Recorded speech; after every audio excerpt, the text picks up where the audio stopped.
What's up, Panther Nation? Another tough loss here. Home loss to the Minnesota Vikings, 34-28 in overtime. Gotta love how the team fought back tonight, but unfortunately we came up short, lose another close one-score game. JD, what's your overall thoughts on the games? Dog, once we get down going into halftime, I haven't seen enough from this team to know that they're going to be able to recover that deficit as far as scoring points and stopping the other team's offense. So after you get down at half, it's like now we got to dig out of a deeper hole because now we got to score points and stop them. So it's just I feel like this game just proved to us what we're dealing with when we face good teams. We're always gonna look we're gonna look a little bit more human. So you start the game off. I mean, when you start with the ball, you start with I guess they ran that play action pass. Darnold all the time in the world. He kind of throws an errant throw for an interception. What are we thinking that early in the game, turning the ball over like that? I don't know. I feel like most of the time when we see a Sam miscue like that, it's because he's trying to fight back out of a deficit. I don't know if he thought we was already down. Bruh. I don't know. I know he was getting happy feet. That's what I seen on the play. That's pretty much the common denominator. But like, dang, bruh. We didn't get scored on yet. And you could have took a check down. You could have did anything. You could have took off. Even if we take a sack, it's not the end of the world because we still had a ball. So I'm like, I don't know, man. I don't know. And then just from that point on, the offense was just so shaky. I mean, we had some early drops. I mean, Robbie Anderson had a tough day with the drop balls. DJ dropped the ball at the end. I mean, Chuba's never really been that much of a receiving back, but he had some drops as well. I mean, is it Joe Brady? What's causing our offense to be so out of sync? I feel like we're seeing the drops because I feel like guys are starting to press. They're trying to look upfield, try to get yards before they even catch the ball. It's little stuff like that. I feel like the offense is starting to feel limited, like hampered. Like nobody respects them, or they have to press to make a play instead of just taking what's there and taking their time and playing fundamentally sound football. It's just that everybody has to feel like their presence from the quarterback to the running back sometimes to our receivers. It's just wild.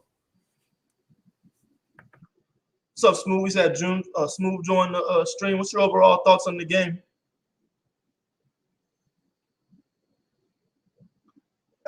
Overall thoughts? I think this should be a short episode for the most part. I think the writing has been on the wall since the preseason or since pre-draft. I'm holding the coaching staff accountable. When you have a quarterback supposed to be the leader of your offense, have double timeouts, that's a mental error. If you look at all the drops today, mental errors. If you look at Brian Burns, supposed to be the leader of this defensive front, he can't secure a sack because of a lazy effort. I won't even say lazy. He just took a sloppy angle at a quarterback, had a secure sack, didn't get it. Every flaw in this team today was exemplified by just lack of focus. And I have to hold my coach accountable when multiple players on my team are not focused. There was no emphasis on getting a win today. Guys were just out there running around. So when you have a situation like that, you have to hold the staff accountable.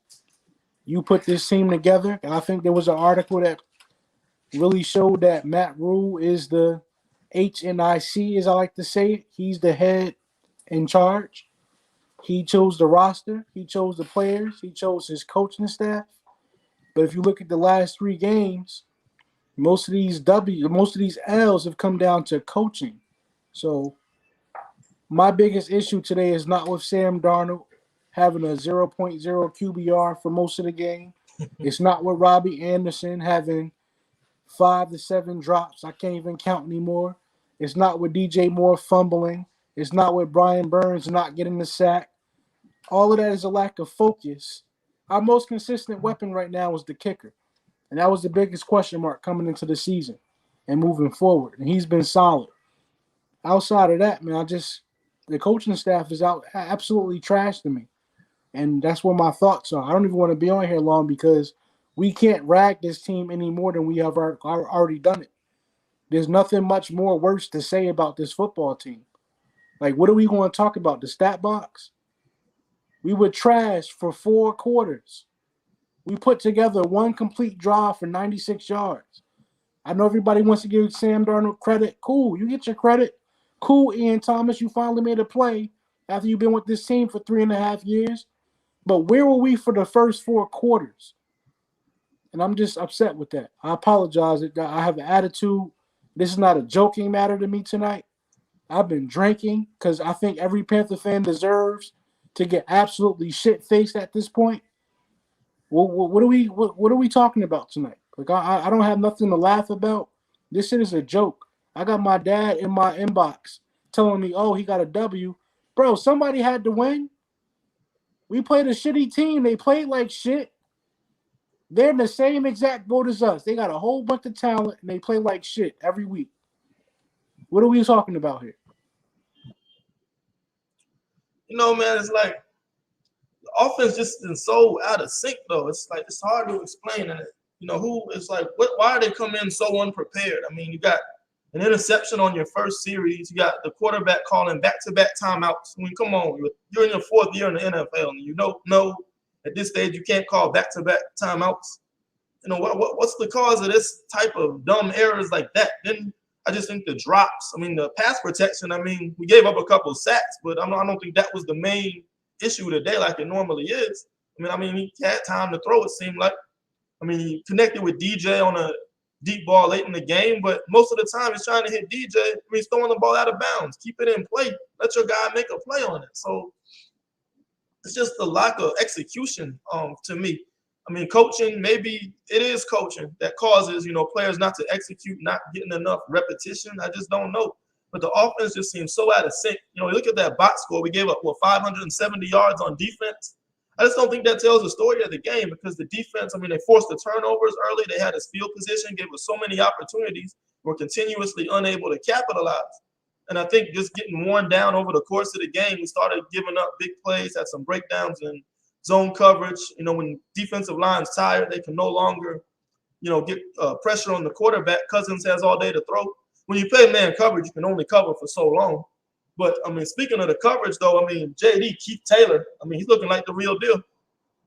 Yes, sir. He had a huge game. Hold on, JD. Before we even start giving praise to some guys, there's a lot of guys that deserve praise on this football team. I just got to touch on Will's point a little bit more.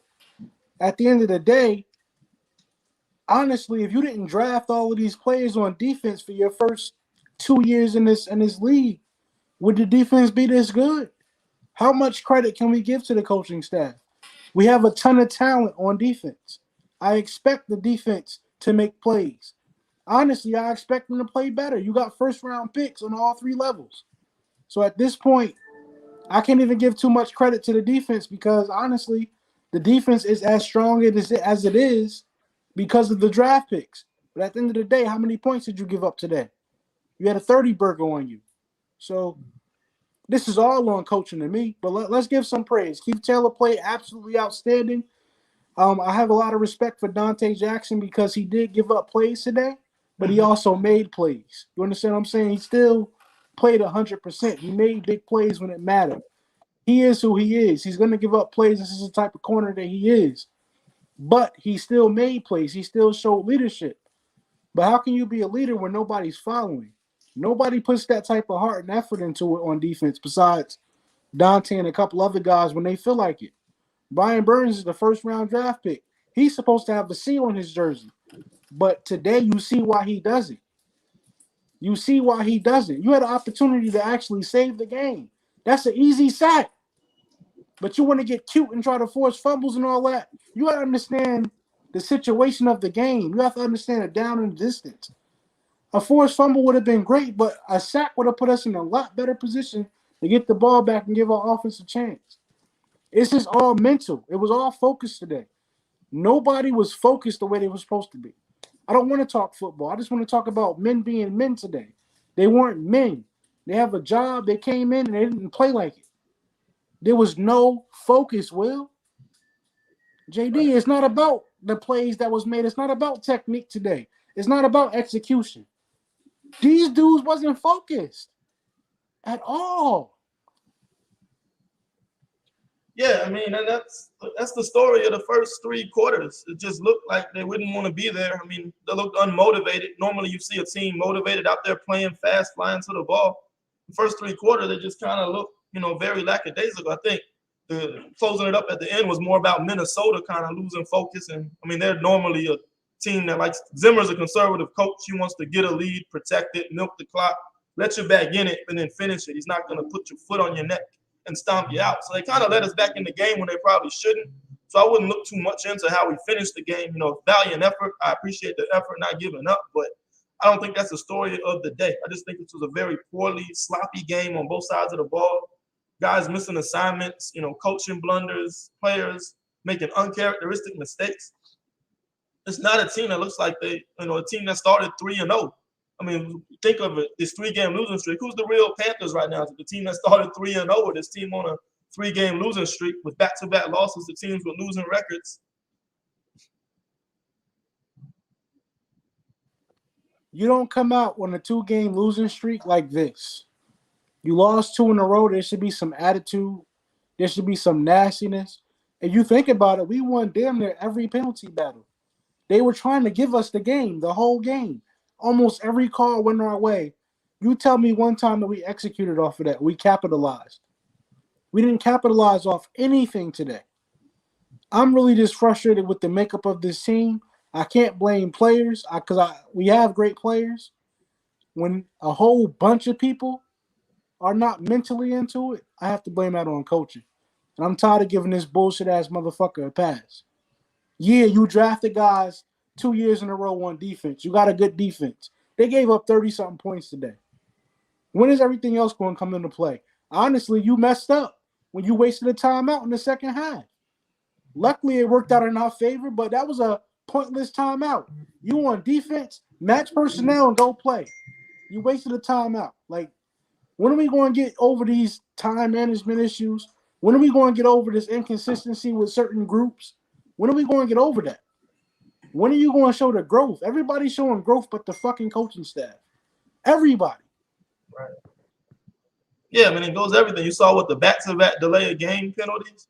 Or was it a double timeout, then a delay of game, now a 2nd and 5, like a 2nd and 15 all of a sudden? I mean, where's the sense of urgency with that? I mean, first half, we go into the half 12-10. I mean, we're lucky to be down by 2 points. But, man, it's just a sloppy this is a sloppy game. There's really no other way to put it.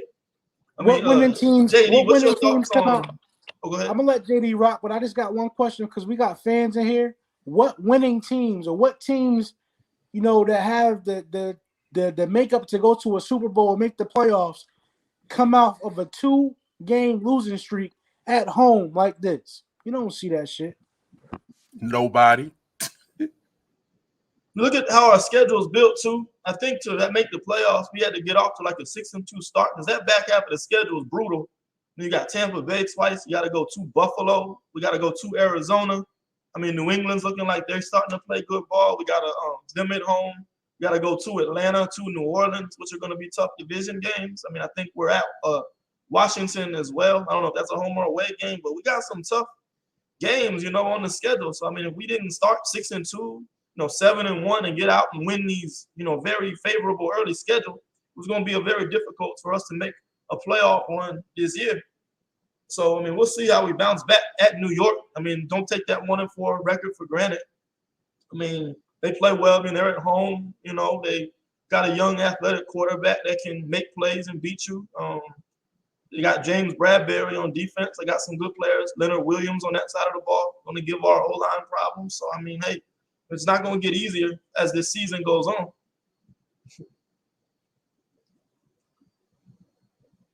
I didn't mean to dominate, JD. You go ahead and speak, bro. I'm just frustrated. I come from a passionate place.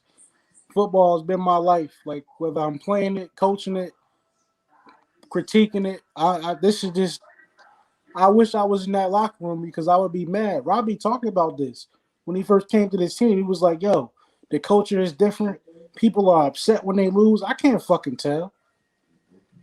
You just spazzed on your coaching staff last week, and you come out every pass thrown to you was a drop. You thought you redeemed yourself with the touchdown pass. That's shit you're supposed to do on a daily basis. Ian Thomas showed you where he was supposed to be when he drafted him. Y'all can't make up for all these flaws in one drive. I just don't. I'm not going to be that fan. I'm holding guys accountable. Where were you guys at for the first 4 quarters? Question is, who in that locker room is going to hold guys accountable? And that's the problem. Who are the leaders on offense that's saying, keep your head up, Robbie, clap, get your head up. We need you, make plays. Where is that? Your quarterback can't do it because he's turned the ball over 8 times in the last 3 games. So he's going to try to hold guys accountable. He needs to look himself in the mirror. So if he's not there, is that Christian McCaffrey that's going to be that guy? Or what are we missing? Where is that guy on offense that's going to step up and say, it's okay, I need you. I'm coming right back at you. I know you dropped that ball. I'm going to come right back at you. We're going to keep going to you. Well, it's supposed to be Christian McCaffrey. Of course, he's on the sideline. But you have to have more than one leader. When you look at our Super Bowl team that went to it was Cam, you had Ryan Khalil, you had a bunch of guys. Taylor Moton is supposed to be that guy. But everything that I tell y'all about, he shows. He doesn't set the tone in the trenches. He's supposed to be that guy that's supposed to make a play and make everybody else play better. I understand if you're not a vocal guy, but at least lead by example. When are you going to start dominating and showing guys, yo, this is what we got to do to win? He don't know how to win. He came from what? What's that school he went? Central Michigan or some shit? He don't know about winning. He don't know about winning, bro. We don't have leaders. And you hit it on the head. Well, we don't have leaders on this team. We can have all the talent in the world, but we don't have enough leaders. Dante Jackson is what you need in all of your leaders, but you need more than one captain. We don't have that. Thing about Moton, look which offensive lineman gets our weekly press conference interview. It's not Taylor Moton. It's Cam Irvin. He's the one that gets the press conferences every week. That tells me he's the leader of that offensive line, which is probably a bad thing because, I don't even know if he's going to be on the roster next year. But why not the guy you just signed to an extension? Why isn't he the vocal, offensive line leader stepping up to be that leader of the offense that we need? But, I just see the offense. Nobody's accountable. I think guys are pressing. They know they're struggling, that they want to make plays, and that's why you drop balls. When you drop a pass, it's constant. It's not a skill thing. It's mental. You thinking about running after the catch, making a guy miss, and getting 20, 25 yards instead of just securing the ball first. And that's what you see. Guys are pressing, trying to make plays that aren't there. That's what causes Darnold to throw interceptions. That's what causes offensive linemen to, chase guys on stunts and not stick with their assignments. That's what causes wide receivers to drop balls, running backs to miss the hole and tiptoe, trying to make a bigger play than just take the 3-4 yards that's there. Guys are just pressing, trying to make mistakes. There's no leadership on offense, and it's just an entire disaster right now. This is the worst offensive stretch from the Panthers I've seen in a long time. And that's including Kyle Allen being at quarterback. They're just completely out of sync right now. Are we just so dependent on Christian McCaffrey that if he's not there, we have no offensive identity, game plan, or success?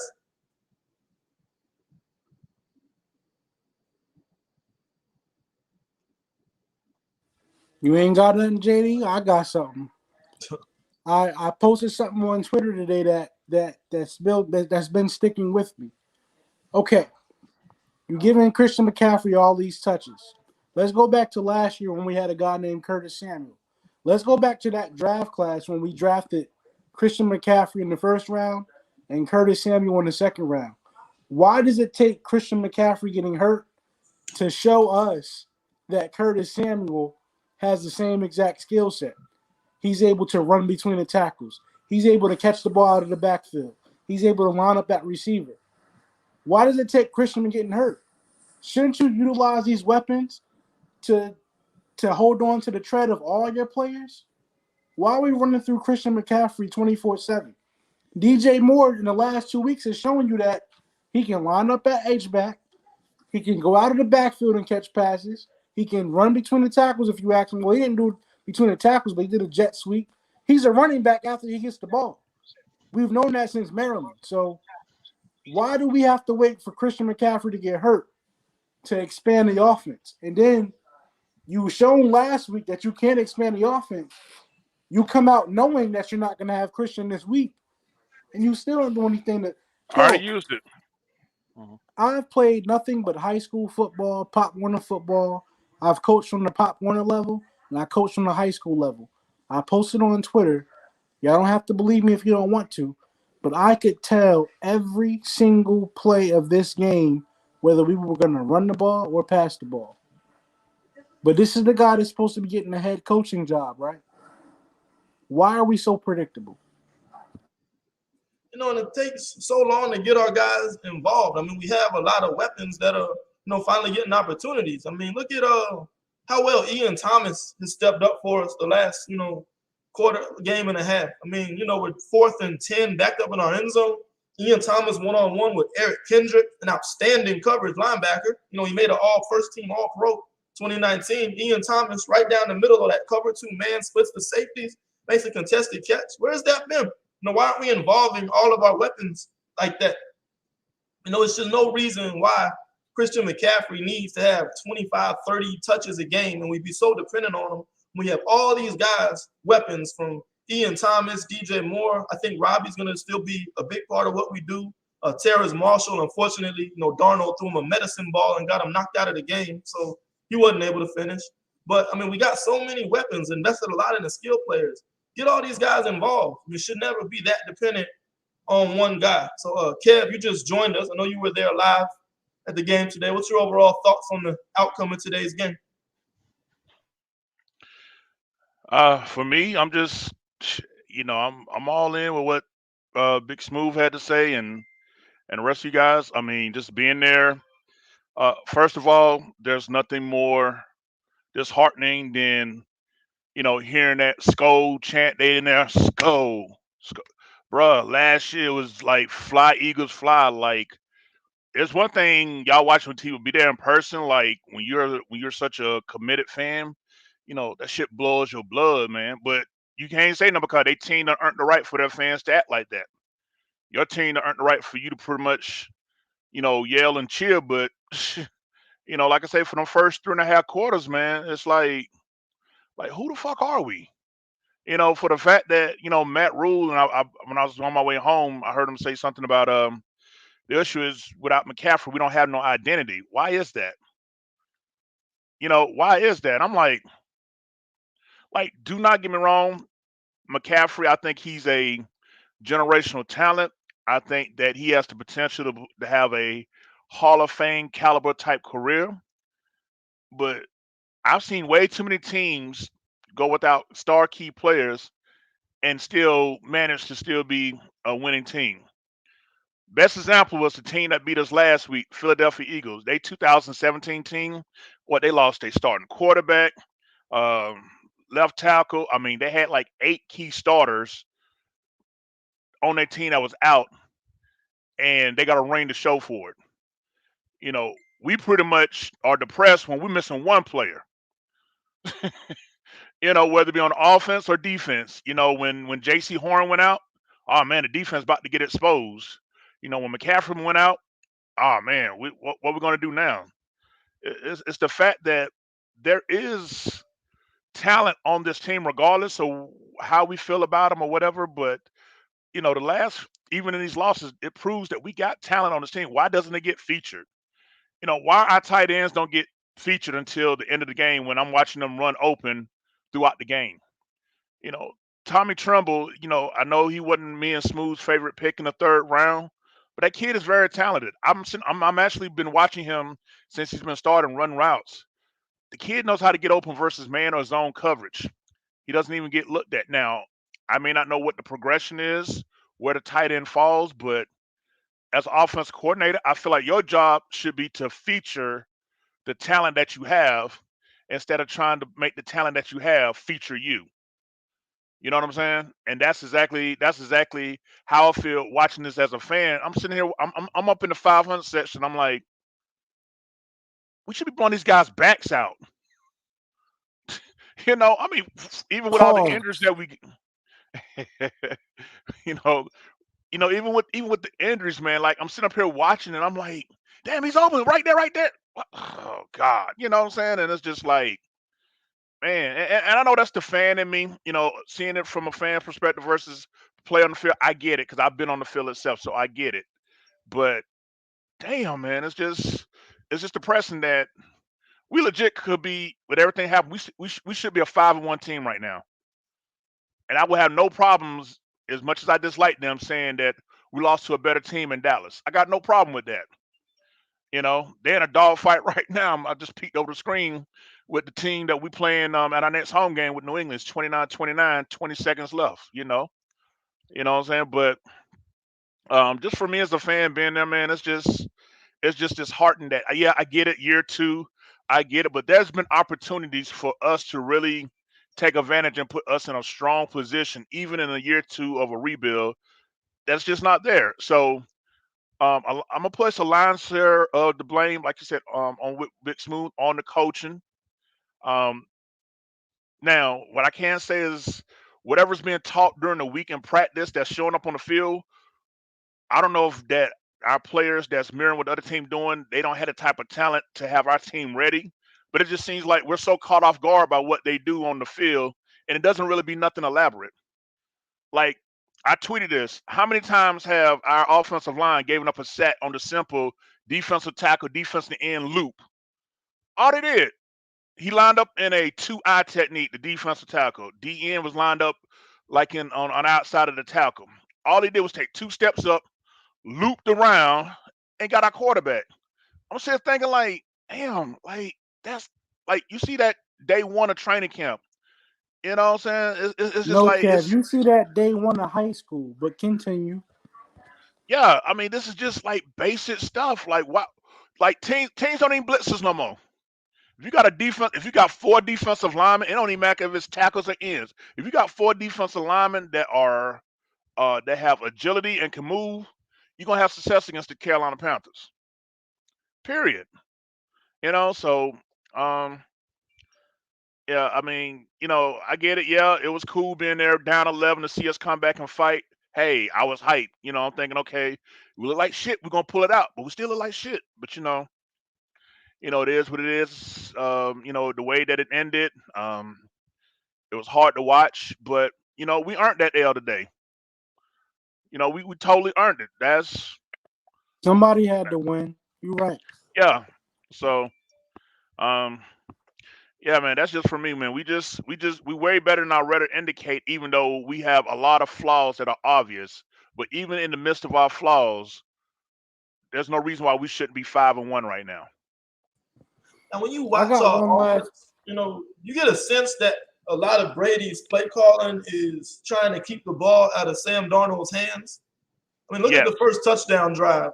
We run a jet sweep or a shovel pass sweep to DJ Moore. They're running the ball. Did a read option in the goal line. Third and 8, he's running wide receiver screens, doing everything he can to coddle Darnold. He's afraid that he's going to turn the ball over and throw interceptions. You think we just got to let the guy loose and live with the consequences, or you think he's trying to overcompensate because he's just doesn't trust Darnold to take care of the football? I mean, the guy's got 8 turnovers in 3 weeks now. I mean, how do you scheme around, bad quarterback play and bad offensive line play at the same time? It's kind of like the perfect storm for a terrible offense. That's not our job, Will. At the end of the day, we just have to hold the coaching staff accountable. I'm making my last point, and I don't have anything else to say for the rest of the night. A big part of the reason why I'm a Panther fan is because of the colors. I know somebody that got drafted by them, but the colors is what I love. They don't deserve my promotion right now. I got on the LA hat. They're not getting my promotion from here out until they start winning football games. But I want to go back to a point that I made in the offseason.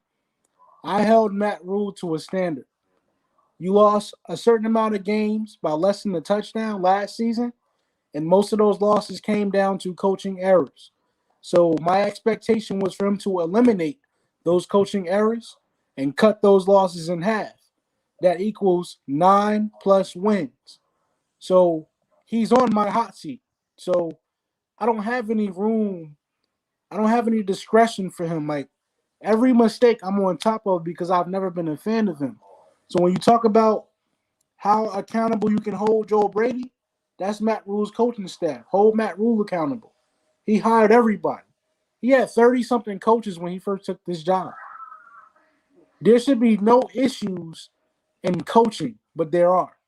So when it comes to situations like that, Joe Brady got a scheme around the offensive line. Matt Rule, they also said that he's the HNIC in the draft room. Am I right or wrong, fellas? The You right. philosophy comes from Fitterer, but the decision maker is Matt Rule, right? Yeah, We saw based on his contract, he has the final say on every personnel move on this roster. okay. I know Federer GM, but he has the final say. So when you walk out the draft with this offensive line, you better believe that you got to have the right people in place to scheme around it. We can't blame the players. They are what they are. Joe Brady, I can't. Yo, you should be in the room slamming the table for players like Phil Snow is. You don't do it, you don't do it. You must be telling us that you can scheme around something, and you're not showing it. We should not be on a 3-game losing streak.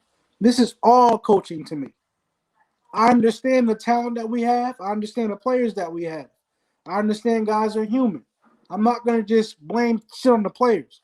I'm not going to blame Sam Darnold. He didn't ask to come here.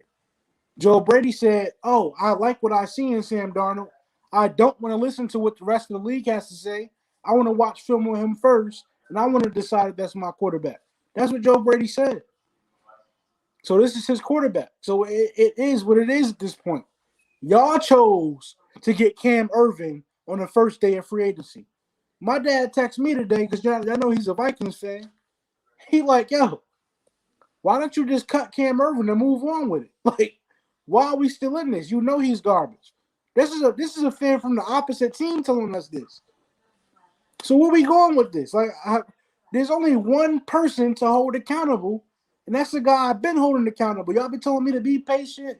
Oh, he had to rebuild Temple and Baylor. It takes 3 years. So I don't give a fuck about none of that shit. Get better now. You have opportunities to get better. You just traded for Stephon Gilmore that you only have for this season. You haven't signed him to no long-term deal yet. You think he not coming here to win? It don't make sense to me. How are you setting this team up to win? You're not getting better every week. You're getting worse every week. I would have rather had started 0-3 and went on the 3-game winning streak. Show me that the arrow is pointing up. It's not pointing up at this point. It's not even flatline. It's pointing straight down. Something about this team gets worse every single week. When you have a system like that, you got to blame it on coaching. You have to. You know, all that rebuild, I think, was fool's gold to begin with. You look at them type of moves they make, it was never a rebuild. You know, a rebuilding team's not going to sign Teddy Bridgewater to a 3-year, $63 million contract. You're not going to extend Christian McCaffrey to the largest contract ever for a running back. You're not going to extend Shaq Thompson to be the second highest paid linebacker in the NFL. Those are win now moves. You don't trade a second-round pick for Sam Darnold trying to rebuild. You don't trade for Stephon Gilmore, C.J. Henderson, all these guys to rebuild. These are all win now moves. Rebuild was just to kind of tone the fans down and reduce our expectations.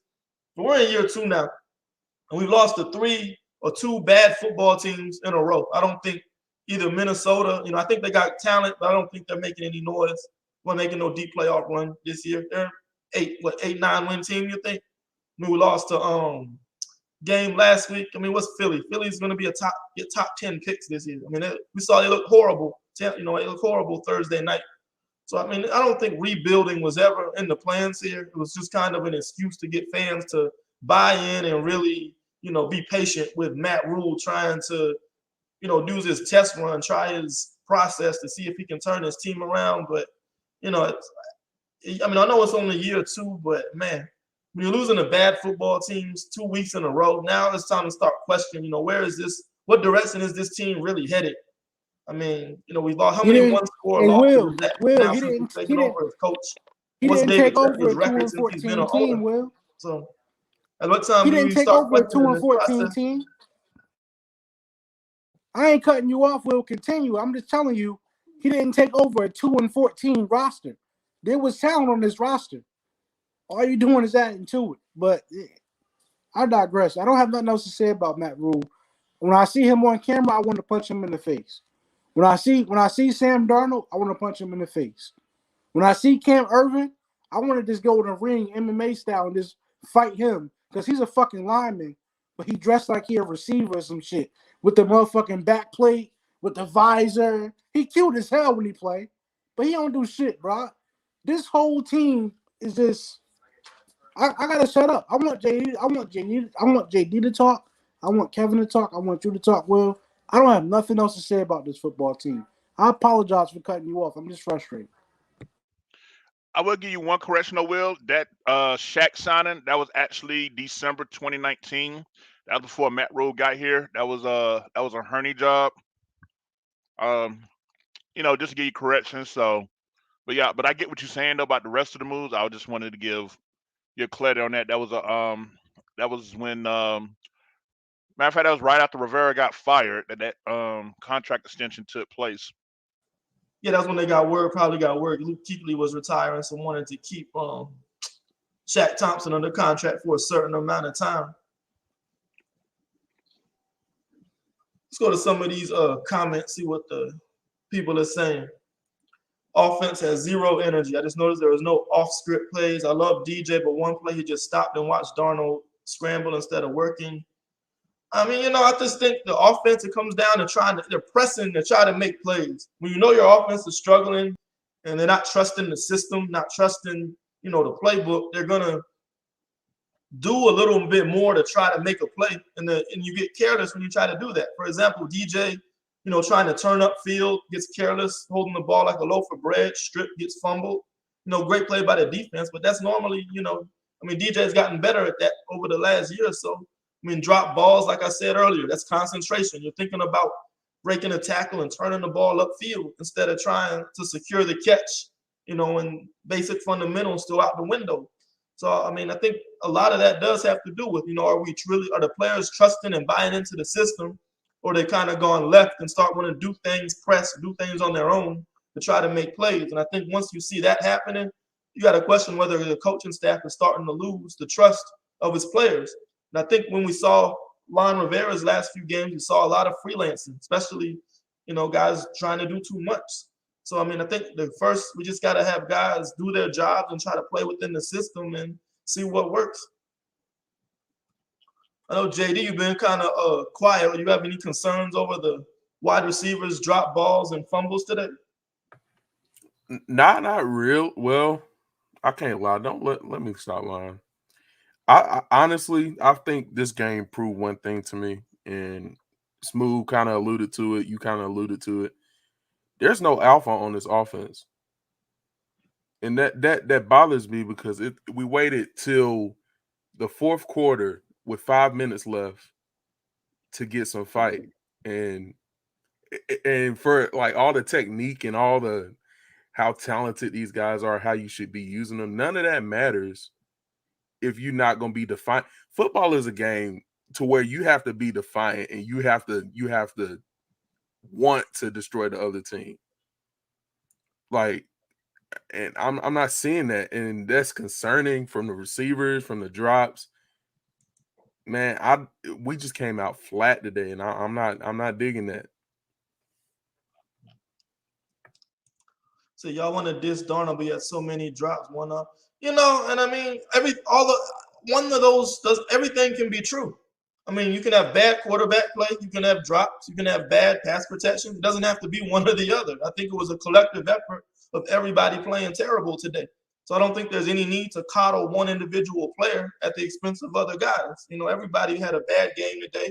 His turnovers hurt, pass protection breakdowns hurt, drops hurt. It's all, an accumulation of bad things happening that makes this a bad offense.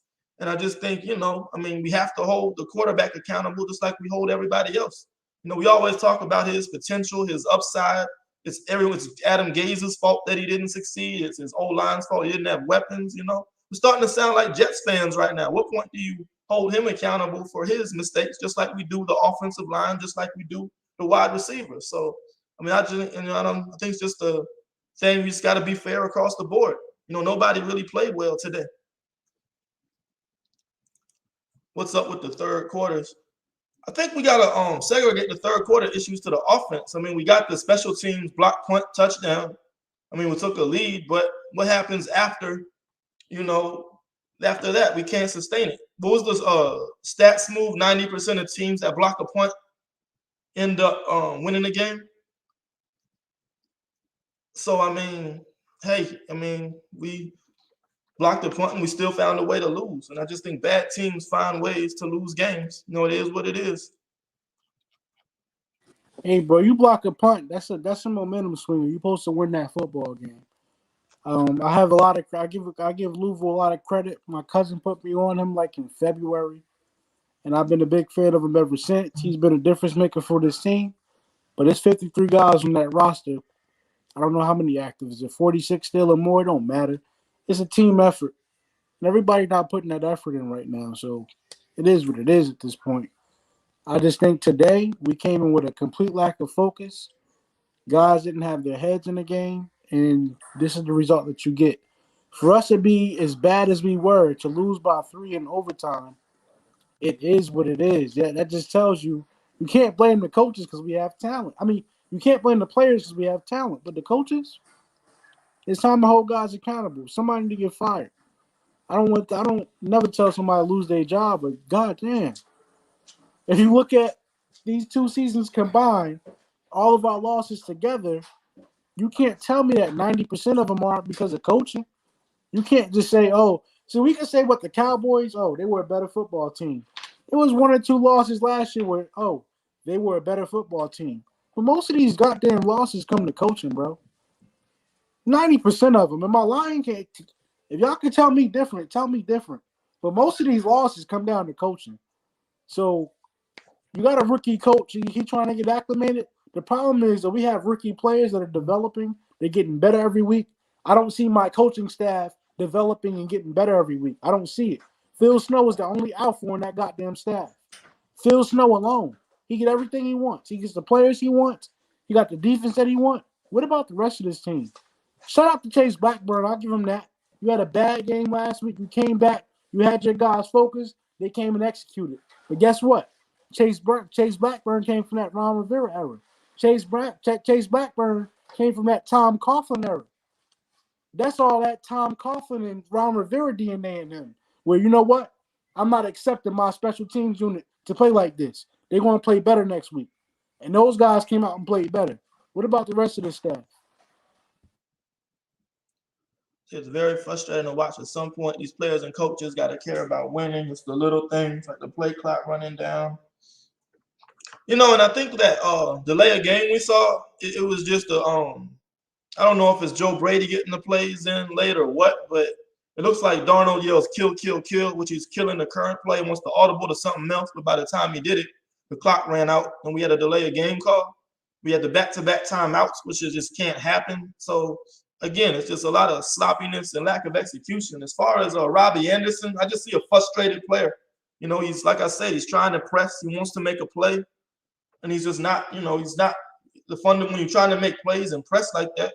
Fundamentals go out the door. It's not about catching the pass and securing the catch. It's about turning up fields, trying to make guys miss, and when you start doing that, that's when you have those drops like that. Did you see anything from Robbie today, Kev, that concerns you? Yeah, Robert's game today reminded me of the breakdown that Funches had in Detroit a few years ago when he was just in Detroit dropping everything. Back then he was, back home in front of family and friends. I just think that, um, and I just think that Robbie's just frustrated. First, it was the lack of targets. I ain't know if you checked this out, Will, but he had 11 targets today for a total of 11 yards on 3 catches. How rare is that to hear a wide receiver having that many targets, but that amount of yardage is equal to the number of targets? I've never seen that before. So for me, I think this is it's ugly, but I think it's just a rare albatross for Robbie Anderson. I don't think that we're going to see that type of effort again. If he has another game where he gets that many targets, I definitely think he's going to reel it in and just do better. I mean, everybody has one of them what the fuck games, and this was definitely his. Um, Like I said, I just think that players are just pressing. They're not having fun out there. When you're on the football field, you're supposed to be having fun while you're executing, and I don't think our players are having fun. And when you're not having fun, you're too tight. You're pressed. So I just really think that I just think that's pretty much the issue. And real quick, since we talked about that special team play, let me shout out my boy Kenny Robinson who got the touchdown. Y'all know I'm a big Kenny Robinson fan. I've been waiting for him to get reps. It was good to see it, even though it did come on special teams. Um, that's I'm just glad that he was able to make a contribution to the team. I still believe in him, or whatever. But that was definitely good to see. Just wanted to make sure I threw that in since we talked about the punt block and special teams. So we're gonna put the trolls up. What's up, KYH, KHY, whatever your name is? That's how you win the game in overtime. Cowboys killed y'all season. Hang it up. Cool, bro. Yeah, instead of celebrating your team, you're over here following us. So what's really good with your life? I could go petty, but I'm not. Let that man live. Don't He go don't want petty. it. Let me go petty. I'm gonna be like Cam Irving. A lot of these guys are asking my autograph in person. You know what I'm saying? So I don't care about none of that. A lot of these guys are asking my autograph in person. You a fan, bro. You watching us tonight. I appreciate it. Too much talent. I mean, let's give a shout out to Ian Thomas. I mean, what do y'all think about him the last couple games? I mean, came up big on fourth down. He made another catch today. Is he underutilized? You think that we underutilizing the tight ends in this offense? I think with Dallas playing a lot of cover 2 man, what's the best way to attack that defense? Middle of the field, seam, split the safeties. Why did we wait so long to get Ian Thomas involved down the middle of the field against that defense? I mean, it seems to me he should have been a workhorse today, getting a lot more targets, especially with the other guys struggling catching the ball. Yeah, I mean, for a team that kept 4 tight ends, I'm really disappointed in the number of target distributions to our tight ends. I know I came on my opening statement, talking about getting Tommy Tremble the ball, but definitely, Ian Tomlin in his 4th year, um, definitely definitely playing to, prove himself and, look to secure, in that second contract and all that. But yeah, for us to be unkept this many tight ends and to barely get, I don't even think our tight ends probably seen maybe 10, 12 targets all year. Like, it's, hell, and what Dan Arnold had, 5 of them before we traded him. So, we, we got tight ends getting more yards running the ball than we are receiving. Go figure that out. And at one point with the jet sweeps, I'm thinking, well, damn, with Shy Smith, it was good to see him. But hell, he ended up having more yards, on a jet sweep than he did receiving. So, um, like I said, you could clearly tell this is a team without an offensive identity. It's just very, very apparent.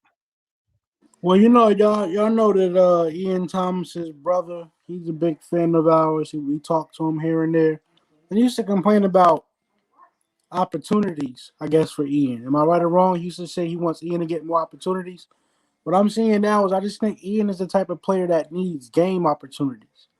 Practice is not going to do it for him. He needs to be force fed, kind of like how DJ is. Like, I know he's not the guy that's going to break tackles. I know he's not the guy that's going to make anything happen after the catch. I know he will have a drop every once in a while. But at least guys like DJ get force fed and they get those opportunities to redeem themselves.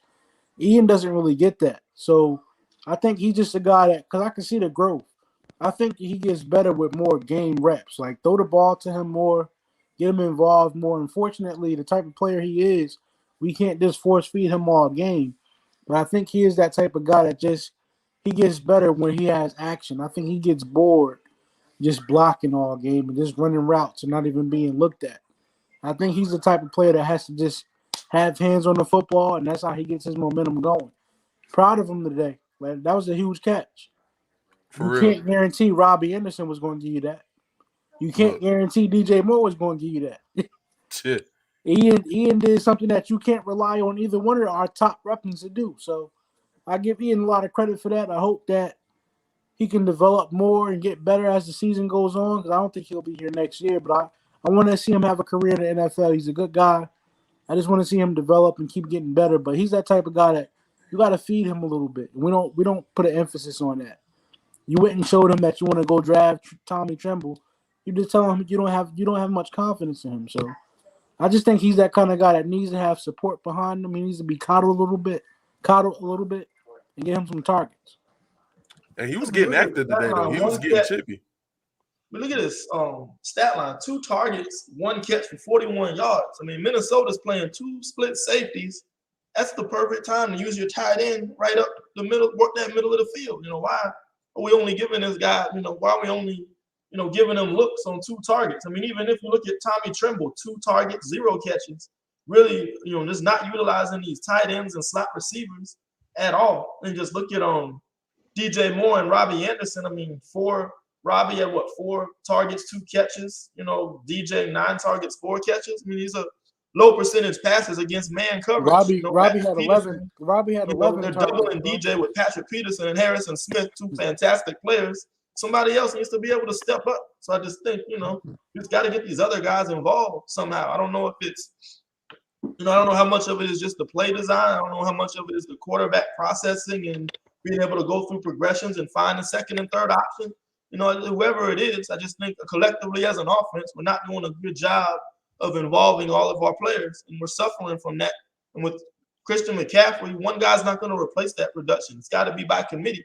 When you're so trying to focus on 2-3 players, getting the bulk of these targets, we're just not doing a good job of replacing his production. Hey, Will, Robbie had like 9 to 11 targets today. He had a lot of drops. And if you look at that stat line, it'll blow your mind. He had a lot of drops today. A lot of drops. 11 targets, 3 catches, 11 yards. Yeah, that's just the second half I was looking at, right? Yeah, he had a lot of targets today, bro, and a lot of those passes was hitting him. I haven't seen a game like this. Kevin brought it up. It was the Funches game. That was the last one we saw a guy constantly getting targeted. Not bad passes. These motherfuckers is hitting you in the hand. They hitting you in the hands, bro, and you just dropping them. So y'all know Robbie's my second favorite player. Him and Dante, just the attitude that they bring to the game. I hate having to talk about Robbie in a negative way, but bro, you didn't get it done today, and you bitched about it last week. Where's the gangsta at? That's not how gangsters respond. So to me, I can't just blame him, bro. It's coaching, bro. Somehow, some way, this guy has to find a way to motivate his players to be absolutely focused. We going on the road next week. This type of focus that we had today don't work on the road. We'll end up on a 5, 6, 7 game losing streak. We going on the road. The focus has to improve altogether. Yeah, and another thing real quick, Smooth, what you were saying earlier, I was listening on my way home. You was talking about there's no, alphas on the team. And you was talking about Moulton, being the franchise quote tackle that we sound like doesn't speak up. I just went back and checked. Moulton has only done 1 press conference that I could find. I got more. I was finding Paradis and Irvin. Hell, even Dennis Daly, I found, I think about 2 with him on it. But with Taylor Moulton, I can only find 1, where they're talking and speaking during the week. I mean, if he's a strong silent type, okay, I get it. Not everybody's, vocal. But like I say, when the last time y'all seen, man, Taylor Moulton put that dude on his ass? Or, anything like that. I mean, I'm not saying that he doesn't do it, but like I say, with the consistency, I mean, I don't know. Like I said, I was thinking that Robbie was that alpha on the team, and things like that, but it's just real dismal that, as you said, as far as that offensive line, that the guy that got the check, just pretty much is non-existent off the field and at times non-existent on the field. Football is a real simple sport to me. I grew up in New Jersey. Honestly, the formula is really simple in New Jersey. You get an offensive line full of Italian dudes. If you think about Italians, it's a bunch of gangsters. And then you got a bunch of homies, playing a skill position. Still a bunch of gangsters. We don't have no gangsters on this team. We don't have no We don't have no thugs. I'm not trying to be on no ghetto shit, but we don't have any tone setters. Like, we don't have it. We can have all the first round draft picks. You can draft as much as you want on defense, offense. Matt Rule, you need some gangsters. Like, I thought Robbie was that guy, and he still is. He just had a bad game, but you need more than Robbie. Yeah. I know Dante is that guy, but you still need more than Dante. Brian Burns' brother talk shit for him. Where you do that at, though? I'm not even yeah. I know hype man and all that, but where you do that at, though? When does the player stand up for himself? When is Brian Burns gonna hold himself accountable? I'd rather see you talk shit to your opposition, to your op, than sit there and do some little spider dance. It look kind of soft to me anyway. I ain't seen that spider shit in a minute. Like, it's been what, 3 weeks? That's something I'm supposed to see every week, right? You my first round draft pick, right? I'm supposed to see that every single week. You got your teammates doing this shit for you, because you're not producing. Where the gangsters at? Where the tone setters at? That's my issue. Hey, I'm not jumping on the throw Robbie Anderson under the bus train. I think that's just kind of a one game aberration. He just, wasn't. He was just trying to make plays, and it happened. I mean, drops are a part of football. I mean, shit. I know we had some third down drops that kind of killed drives today, but I mean, you just shake it off and you make the next play. What do? Scored the game tying touchdown. So, I mean, I don't think it's fair to just throw Robbie under the bus because he had one bad game where he was a little off. I mean, he's frustrated. He's not getting, he wasn't being involved in the offense early on. The times he got open, he was missed. He beat guy in Dallas on a double move and the ball was overthrown. I mean, the guy's frustrated. I mean, he's out. When you're frustrated, you're a frustrated player. You stop believing in the system and you start to press and try to make plays and you lose your basic fundamentals. So I just think it's guys are going to have days like this. Other guys just got to step up, lift them up. And, where's the leadership trying to lift them up and say, it's okay. Let's come back and get it. Let's do that. Who's the guy in the locker room that's going to lift these guys up when they're having bad games and say, we need you, come through for us. I'm just not seeing that. Who's the leader in that locker room? What do you think? I don't want to bring up old thing, but what happened when Ted Ginn would drop a pass? What Cam Newton do? I got you. I'm coming right back to you. We need you. And sure enough, he stuck with him the whole year. He had a career season. So where's that leadership? But Will, let me stop you though. And there's a person in the comments that I want to bring light to. But when Cam would do that, he would go back to Ted Ginn. He also held that man accountable. He also called that man out. He also tested his gangster. And in the comments, a fan of ours said, Keith Taylor showed some gangster. Why is the gangster coming from a rookie? I like it. I love it. But you get what I'm saying? Look where it's coming from. Where are the real leaders? Where the OGs at? I don't need foot soldiers right now. I need y'all, but I need the OGs to step up too. That's all I'm saying. I ain't mean to cut you, Will. No, we're missing Shaq Thompson on defense. I think he's a tone setter that will steps up. I mean, but I don't know. I mean, Jermaine Carter, I mean, he's playing well too. I just think, the defense was exhausted by the second half, man. They held Minnesota 12 points in the first half. They're being constantly put in tough situations because of turnovers, and inefficient offensive production. And, down the stretch, I mean, they're exhausted. You can see it on the final drive. They gave everything they had and they had nothing left.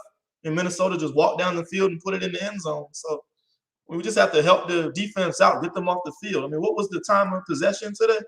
Or did we they probably won it. Nah, we lost that. Let's look at this time of possession real quick. Minnesota had the ball 37 minutes and 38 seconds.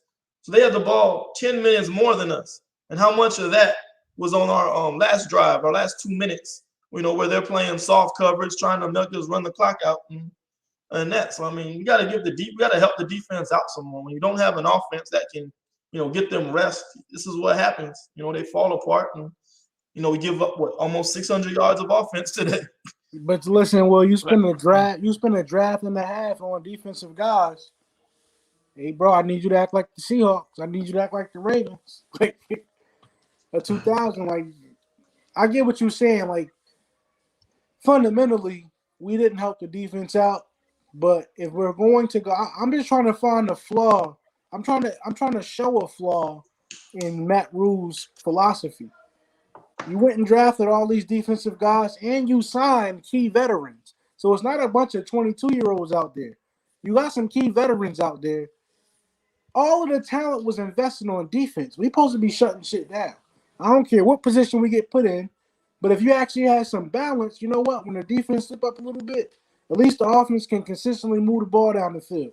You can't do that because your trenches is trash. That's what I wanted to talk about. Number 73, Michael Jordan. How is it so that you signed a guy from your practice squad that wasn't even really on your practice squad? He spent some time in your camp, okay? But you basically got him off the couch. How does he come in from the practice squad for 1 week and start over Dennis Daly, over Brady Christensen, over Deontay Brown? That's both of your draft picks. Right. Over Trent Scott. How is a guy off his fucking couch better than your whole entire line? That shows the state of the How O-line. is that? Yeah. And real quick, let me address just one comment. I see it, and I ain't gonna lie, it hurts my soul. Let me nip this in the bud. That's the 1-2 above the one you own, Will. This is CMC on the trading block, folks. Let me just go ahead and just put this to rest. Salary cap reasons alone, Christian McCaffrey cannot be let go by the Panthers until the end of the 2023 season. That's number one. His contract extension has not yet even started. Okay, his contract extension actually starts next year. I know he signed it last year in March. Well, he played on his 4th-year contract. This year, he played on his 5th-year contract, which was restructured. Quick breakdown of the numbers. Last year, his base was $825,000, and his signing bonus was $6.3 million. So he only made $7.7 million last year. This year, his base is $990,000. His signing bonus $4.3 million. He got a $1.4 million on a restructure, and he got a $200,000 workout bonus. That's $6.8 million. So McCaffrey in the last 2 years, while y'all belly aching about him trading block, hurt injuries, he's only brought home $14.6 million. Relax, folks. This man is not going anywhere. If you're not a fan of his, okay, I get it. If you're letting the analytic nerds think you just stick anybody back there at running back, I get it. But the big contracts are tied into the TV money that's getting ready to come in. That's why he signed it early, and it hasn't even started yet. So McCaffrey cannot be traded by the Panthers for financial. If we don't want to see no more dead cap, let me put it like that. I'm not saying it's impossible, but if we're trying to lower the dead cap, it's not going to happen, folks. So whatever little fancies that you have, how annoyed you are about the injuries, I get it as fans, but it's definitely not going to happen. So all that CMC trading block get traded, because I'm like this. If you was a opposite GM, why would you trade for a running back that's injury prone like y'all say he is? You know what I'm saying? So sorry for going off on a tangent on that, Will. I just had to get that, because that just really irks me when I see folks, want to say CMC and trading block. Like it's not financially makes sense to trade him anytime within the next 4 years. Yeah, I don't know how anyone can watch our offense the last 3 weeks, how out of sync they are. We have 8 turnovers in 3 games. I mean, why are we going to trade our best player when our offense looks like that? I mean, you want to watch offensive football like this for the next 11 games? Bless your soul, because it's been ugly. I mean, Christian McCaffrey is basically the engine of this offense. I think at this stage we're so dependent on him. I mean, it just makes no sense. And I always wondered, I mean, Dalvin Cook, he has injury problems, doesn't he? He's missing a lot of time. You see how much more explosive their offense was? I mean, Madison stepped in, did pretty good, but, look how much better their offense was with Dalvin Cook. Smooth, your dad's a Vikings fan. Do they want to trade Dalvin Cook because he gets hurt a lot? So he tore his ACL rookie season. They weren't trying to get rid of that man. He was obvious. He was the obvious difference maker today. I know you had Thielen to make plays on the outside and Jefferson, but Dalvin Cook closed that game out. He did He did a Kyrie Irving, what Kyrie Irving did for LeBron James against the Cleveland Cavaliers a few years ago. That's what Dalvin Cook did today. He closed that football game out. That's what you're paying him money to do. We couldn't stop him in the fourth. So that's what it comes down to. I'm Christian McCaffrey's injuries, and Will, I got this from you. I learned this from you, but it's a fatigue injury. Hamstring pulls and stuff like that. It's because you're overworked. All the little nagging injuries that he's had since he's been with us, I think it has a lot to do with just luck and also load management. And that's what I talked about earlier. Why are you pounding the ball to him 30 times a game when you had a guy last year named Curtis Samuel with the same exact skill set? Or when you have a guy like DJ Moore who is a receiver, but he becomes a running back after he catches the ball, and you're going to show me for the past 2 weeks that, I can line number 2 up in the backfield and let him run some halfback options. Why are you pounding the ball with one guy when you got so many weapons that you invested with? Everything that we talked about today, every single component of what we talked about today, including Robbie Anderson's drops, because obviously the focus is not on him catching the ball. He's frustrated with what's going on. That frustration comes from the coaching staff.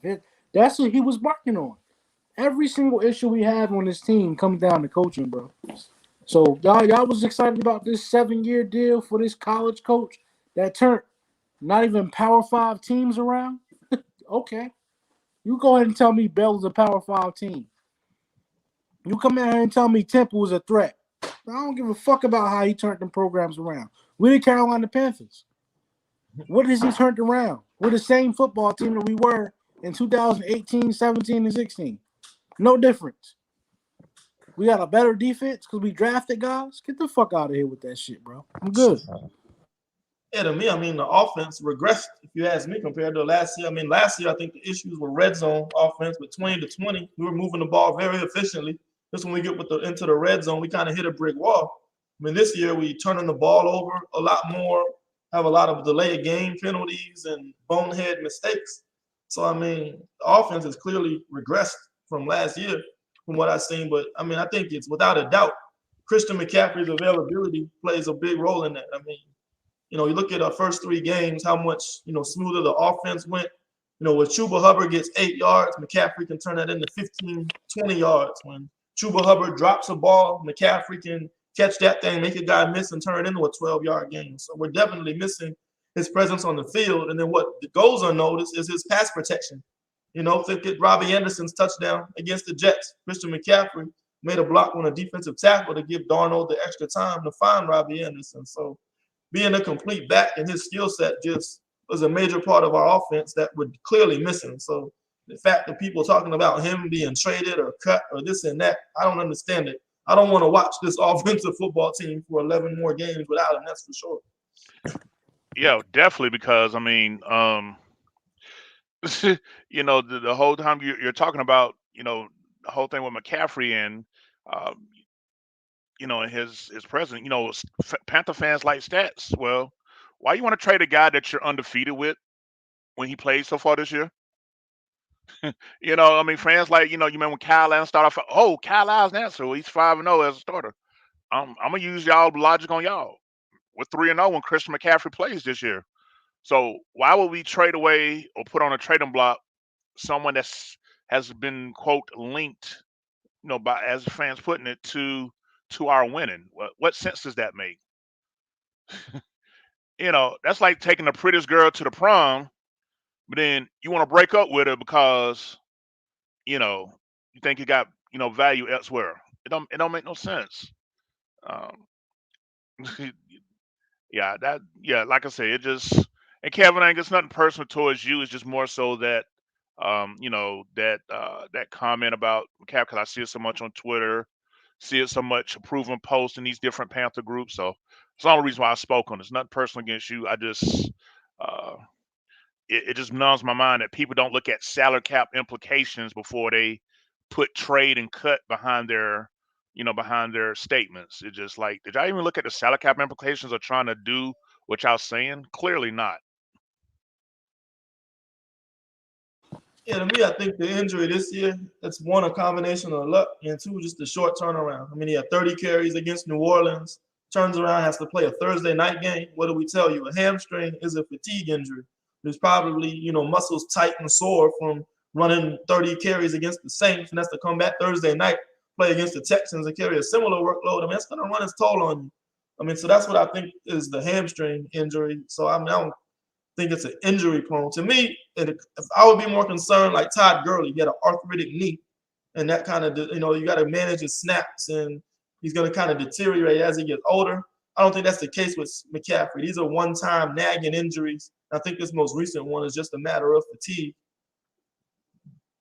Yeah, moving forward, like if we have another situation next year when we play a Thursday night game, we need to either cut McCaffrey's touches in half that game before, like no more than maybe 15, 18 touches if we're going to play that Thursday night, or we just sit him one. He either play the Sunday night with his normal workload or that Thursday night. That's just me personally, but we seeing what back-to-back does. Now, this definitely need to be something that's done totally different. So we beat the Texans and the Jets in the first two games, two of the worst teams. I mean, 31 other teams got the Jets and Texans on their schedule too. I mean, you need those wins. Those wins count towards making the playoffs. I mean, every win counts. I mean, it's the NFL. It's not like college. It's not like Alabama. You're not playing Louisiana Monroe or South Alabama in the NFL. Bad teams lose close games in the NFL every week. You're going to lose a game by a touchdown or less. And the bad teams, they're not losing 55-10 like in college. In the pros, bad teams are losing by 3 points one week, one touchdown next week, game-winning field goal the next week. So, I mean, don't get fooled by close losses. Bad teams in the NFL continuously find ways to lose. And you can to play here or play there that determines these losses. JD, you got anything to say? I thought we've been dominating your young ass, boy. Pause. Pause. But I really low-key speechless, bro, because like I've never seen no fight at a grown man like this before in my life. Like 3/4 of football, and I seen maybe one guy out there scrapping, and that was Ian Thomas. Like he was scrapping on blocks. He about squared up with a defender. He was about it today, and I ain't seen that out of nobody else.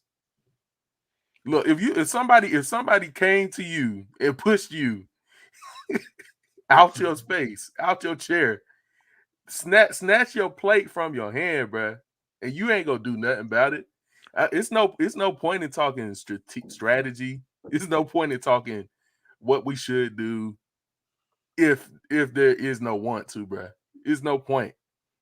Because I could talk about how we should put Sam Darnold in more situations of throwing the run, like PA boot and all that. That don't even matter. Because if we do that and then the receiver drop the ball, it's off and not. So I feel like I'm just at a loss for words until like I ain't even wear a jersey today, Smooth. Look, I'm in a white shirt, bro. I ain't wearing no jersey.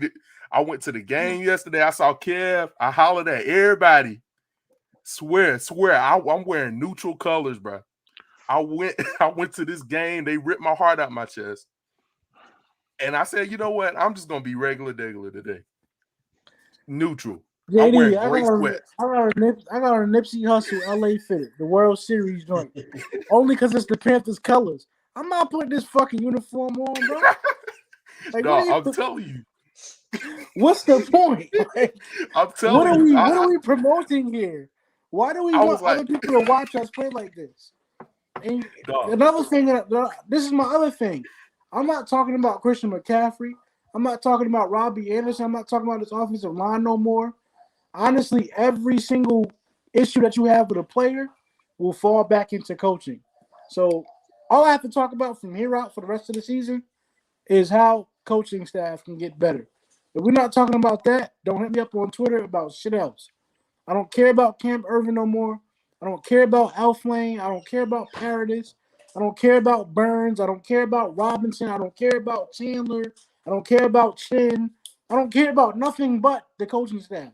Because every flaw that you see in all of these players revolves back to the coaching staff. Robbie was just frustrated today with the coaching staff. So I'm good over this. I'm not talking about shit else. If y'all want to complain to me, come on, but we're not talking about shit but the coaching staff. This is all on coaching, bro. And then it goes back into ownership. Tepper, you hired this motherfucker. You had a guy, and I'm not going to go that far yet. We might turn this around. But right now, I'm going to hold the coaching staff accountable for every issue with this team. He said one thing for sure, two things for certain. Sam definitely ain't the long-term answer. Hell no. I mean, Hey, Joe Brady wanted him, Will. Joe Brady asked for him. Joe Brady. I mean, how many quarterbacks are we going to recycle? I mean, at what point do you hold the front office accountable for not, finding a long-term solution or finding a permanent starter at quarterback? I mean, hey, let's shout Will, let's shout out our boy Vince, because he's a Georgia Bulldog fan. Them boys will have a national championship if they played Justin Fields over Jake Fromm. So it is what it is. You chose Sam Darnold over Justin Fields. You actually chose him over Mac Jones. You actually chose him over a lot of guys. So Joe Brady wanted this. He wanted to ride this out. Every single issue, Will, points back to the coaching staff. Matt Rule, Joe Brady, Phil Snow, Chase Blackburn, Pat Meyer. Every single issue with this team, you have to go back to the coaching staff, bro. I'm not blaming players no more. I'm good off of that. They chose these players. We're in a great cap situation. We had a great draft pick situation. We had the right picks. We can't blame players no more, bro. It all go back to coaching. Front office, bro. Everything front office.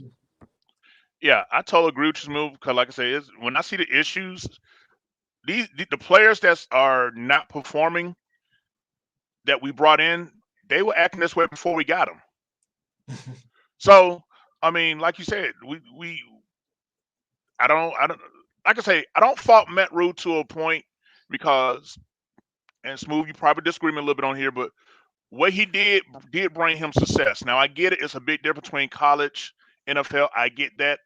But if I got a method that I have that's proven successful, I want to try that myself to see if it's going to work. That's how you find out what does and what don't. So for me, this coach staff, what they do now, I mean, it's important, but I want to see how they're going to attack and address the obvious this upcoming out. That's going to tell me a whole lot more about this coaching staff than what's going on, because when we complain about Cam Irvin and Lyman and this, that, and the third, these were all the players that they chose to bring in.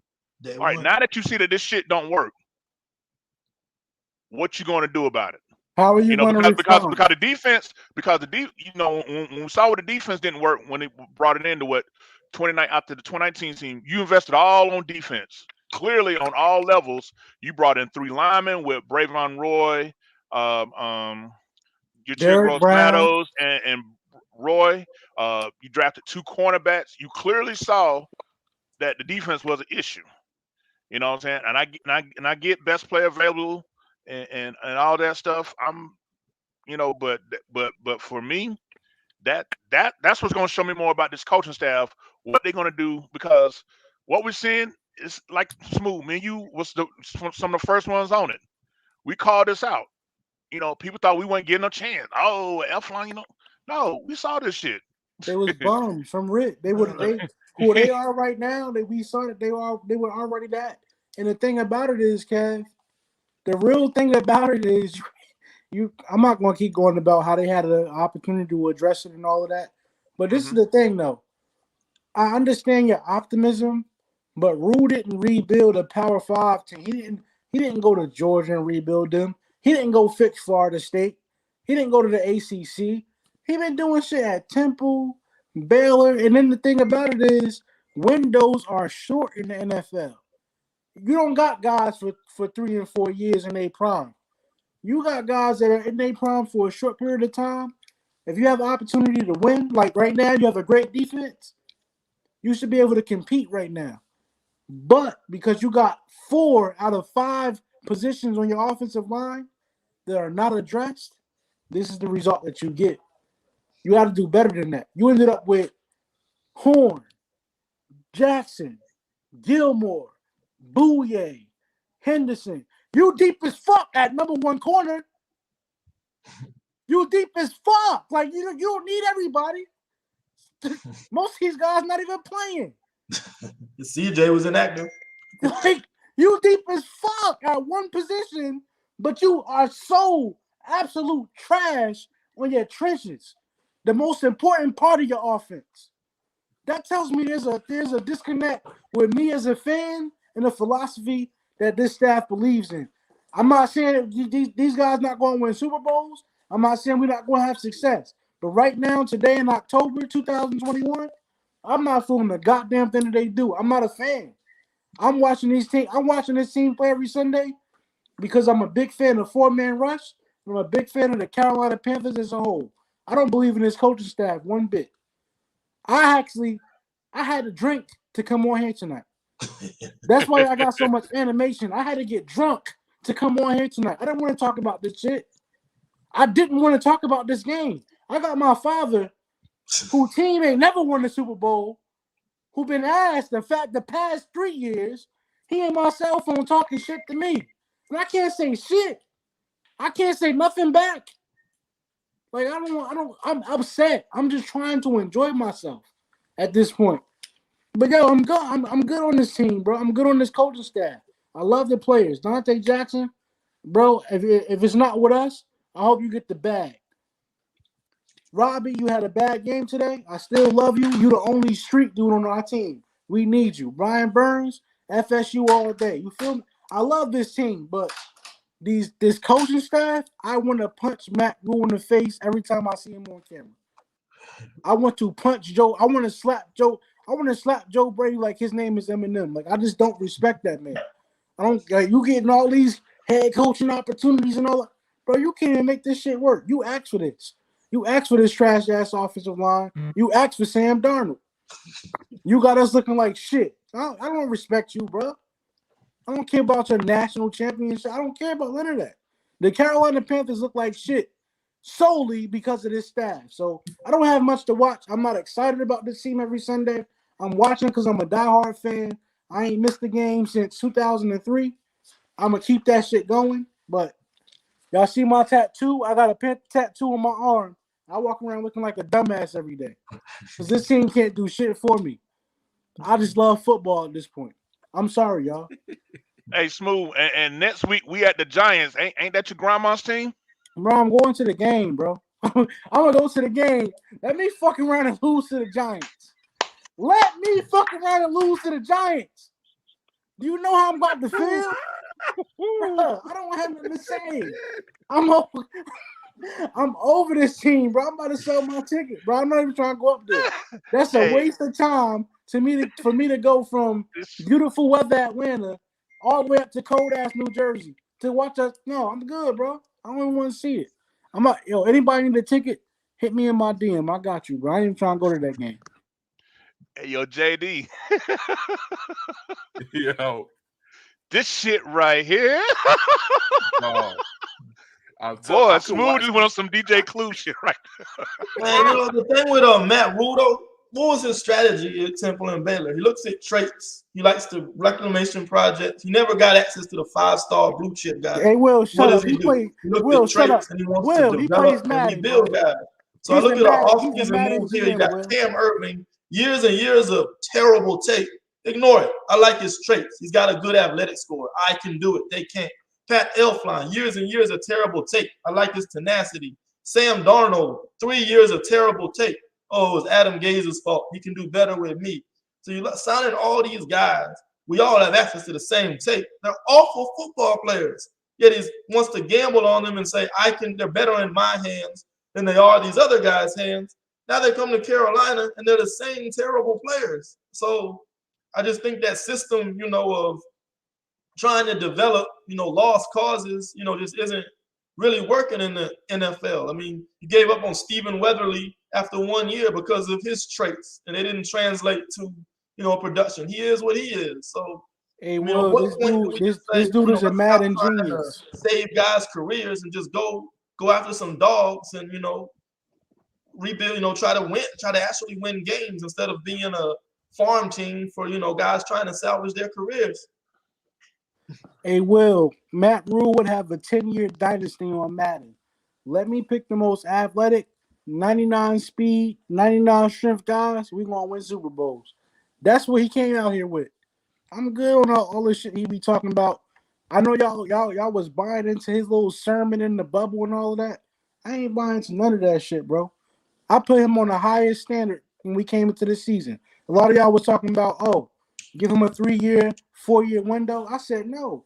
This team was bad, but it wasn't that bad when you starting from 2-14 and you have absolutely no talent on this roster. No, you got some pieces. And when I look at the way you lost your games last year, like I said, out of all of those losses, more than half of them was a lot less than a touchdown. And when you look at those losses that were by less than a touchdown, just about all of them came down to a bad coaching decision. So you know what? I'm giving you your time to grow. Cut that in half. I didn't say fix all those 8 losses that came down to coaching. I just said, yo, fix half of them.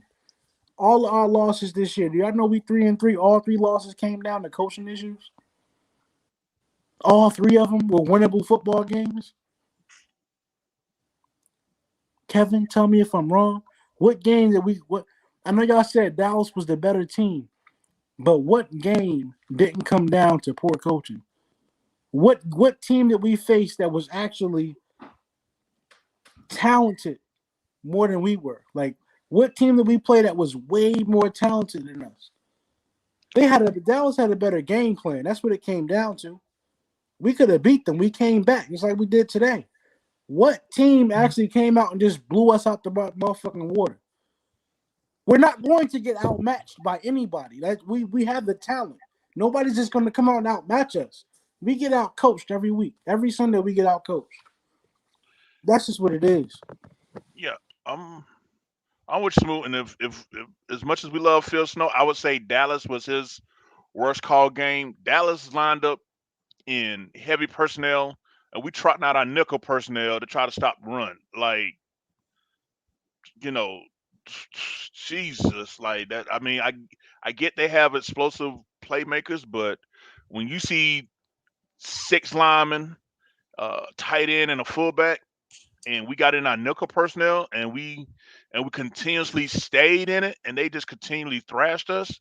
That would be my only gripe about Phil Snow this year, was to failure to adapt, because I haven't seen obviously ain't seen the film yet from today, but Philadelphia lined up and did some of that same stuff, going big linemen and heavy alignment on the offensive line.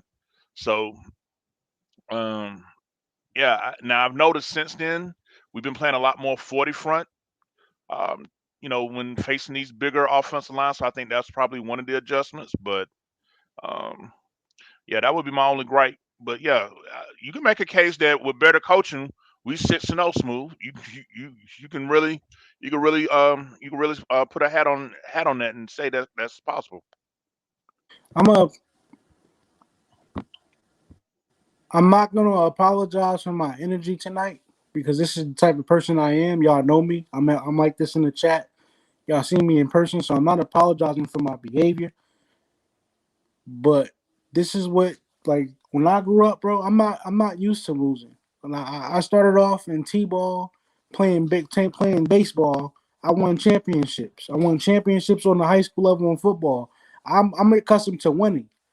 So I'm just as frustrated with my Florida State Seminole team as I am with this Carolina Panther team. So it's like, y'all not going to get no calmness out of me no more. It's over with. I'm spazzing and I'm holding guys accountable. A guy told me on Twitter, like, oh, when DJ fumbled that ball, when he caught that pass, he was like, oh, you going to blame Sam for that? I'm blaming Sam for the majority of the game. Like, bro, you made poor decisions today. I know guys was dropping balls, but I'm holding all y'all accountable. One thing y'all can know about me, I don't fall in love with players. I have favorites while they're here, but I don't fall in love with nobody. You fuck up, bro. Get the fuck up out of here. Like, that's just how I am, bro. I love Cam to death. We've been in the cigar lounge. All of us in 4-man rush are humongous Cam Newton fans. Bro started slacking. Yo, let's move on. Like, we treat this shit the way the coaches are supposed to treat it. And they don't do that. So Matt Rule got his favorites, but you could have drafted Trey Smith, and you went and got you a long snapper because you cool with his family. Bro, get the fuck out of here, bro. I'm just done. I don't have nothing else to say. Well, I'm sorry. But A look, long snapper I'm that's a on little IR. disappointed right now because JD was going off on Sam Darnold in the chat and on Twitter. He's been kind of quiet, letting them slide on here, man. Get it off your chest, man. get it off your chest, bro. This is the time to do it, bro. I'm gonna set the JD tone. ain't mentioned Darnold yet. Bruh, it's ain't nothing else to say for me. He trash. Tell him He why not you good mad, at son. football. Tell him why you mad, son. Tell him why you mad, son. He bad at football, bruh. Straight up. He's just not good. he ain't cold. like I get on certain players. Like I had Troy Pride a couple years ago. What you want me to say? He's just not good. They're just not good. Dude ain't good. That's the shit I'm talking about. That's the this shit. That's This, what I'm waiting. I'm waiting for that, man. I'm waiting for that, man. Damn. Get it off your chest. man, hit that mad rapper Sorry, mode, man. JD. Stop playing with it, bro. Dog. What NFL quarterback you know come out first play from scrimmage, bro? Clock ain't even hit 14-0. 15 minutes left in the first quarter. Cam Newton did that against Seattle, but I'm gonna let you finish. First play? First play. That was Derek Anderson, wasn't it? Oh no! It was Derek Anderson because Cam Newton. Okay. Cam Newton got in trouble for his tie. Oh yeah. I remember that now, boy. Bro, We know Sam Darnold is in the same caliber as Derek Anderson at least. DA led the Browns to 11 wins. Huh? Kev, we're not even. we're not even dealing with your fuckery tonight, bro. Y'all can go ahead and believe in this coaching staff all you want to. I done made my presence felt. Hopefully, I'm not going to have this type of energy on the next time that we speak. Hopefully, we get a W against the Giants. If we don't, I probably don't come on because I'm gonna mess up everything that we got going on, fellas. Like I can't afford to lose to the Giants, bro. I just can't do it. That's like you going to school, right? Getting beat the fuck up, and you go home and tell your mother you got beat up, and she said you better go back and beat that kid back up. That's what it's gonna be like for me. I can't go home with an L to the Giants. I just can't do it. Not the way they are right opening interception with Sam. Like we're trying to get one-on-ones with DJ on the outside. Put the ball in play. He did it at the last drive, but put the ball in play so he could catch it. He's throwing the ball out of bounds where nobody can get it. I mean, at least give the man an opportunity to make the play in the field. I mean, that's one thing I'm just not a fan of. I mean, the timeout, 2 timeouts. He's been in the league 4 years. You call back-to-back timeouts. Well, it's Adam Gaze's fault that he doesn't know that rule as well. I mean, it's just when people defending the guy, it sounds just like Jets fans. Oh, did you see that throw he made on the last drive? Oh, did you see this throw? He's always made good throws. He's got great arm talent. He's got good traits. But when you look at his whole body of work, he's terrible. I mean, you add up every drop he had today. Would he even have a 50% completion percentage? It's 17 for 41. Let's be conservative. Say we had 10 drops, so we would have been, I mean, come on. Hey, Will, you might find me in crisis next week. Let me tell you why you might find me in crisis. Because we're going to MetLife Stadium. That stadium is shared by 2 home teams, the New York Giants and the New York Jets. We have more wins than the both of them combined. I'll be damned if we lose to either one of those.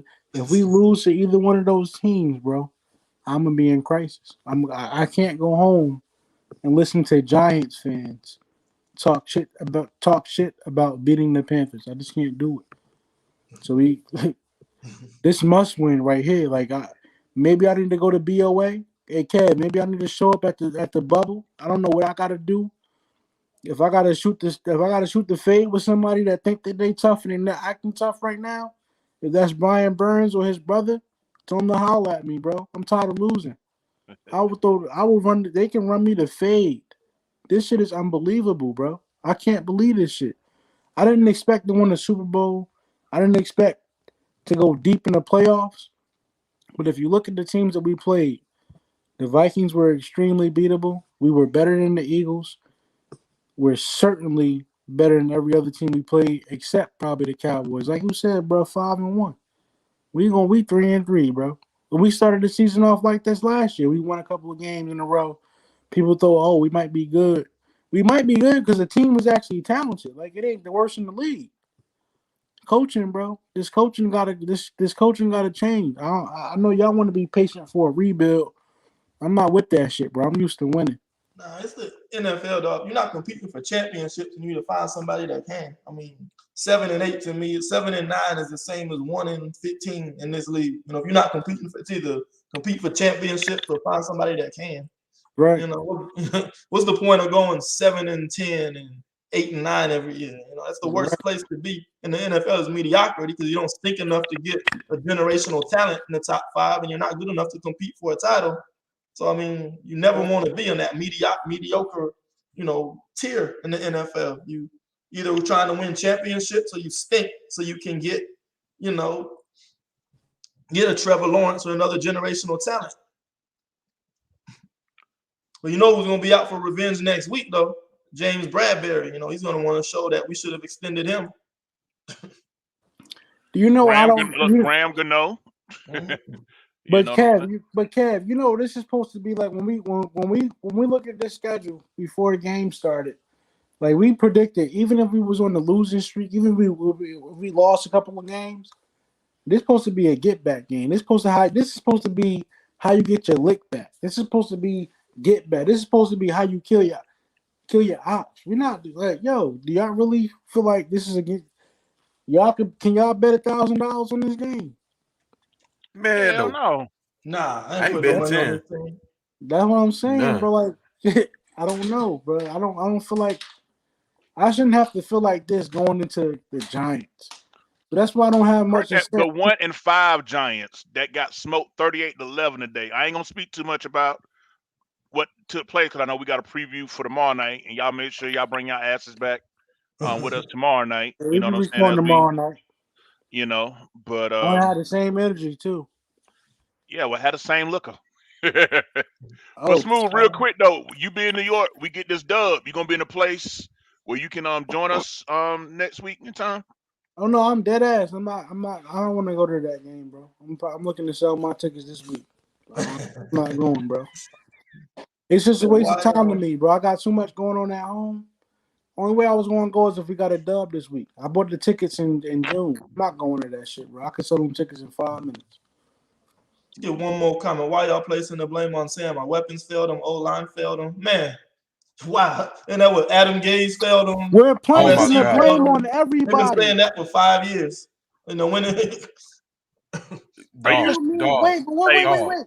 What does he mean placing the blame on Sam? I told you, bro. Fuck the players.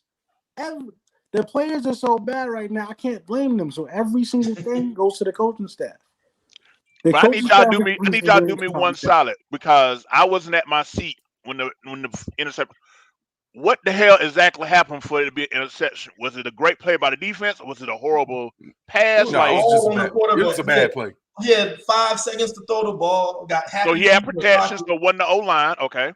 No, he had all day to throw. Went through progressions. He can't throw with anticipation and timing, so he needs to see a guy wide open to let the ball go. He's not gonna make anticipatory throw, so he gets stuck in the pocket, running around like a chicken with his head cut off, and throws it across the field to a guy he thinks is open, and the quarterback made a break on the ball and got an interception. I mean, it's just terrible play at that position. You just can't win games when you're turning the ball over like that. Yeah, because I was coming up the escalator and I just heard fans booing. I'm like, what the hell done happened already? Like, I just heard the national anthem being played. Why y'all booing? He trash, man. He trash. Hey, yo, I'm gonna see y'all tomorrow night though, man. Keep pounding, bro. I'm gonna go try. I'm gonna try to go blow some backs. Hey, you go keep drinking. How about that?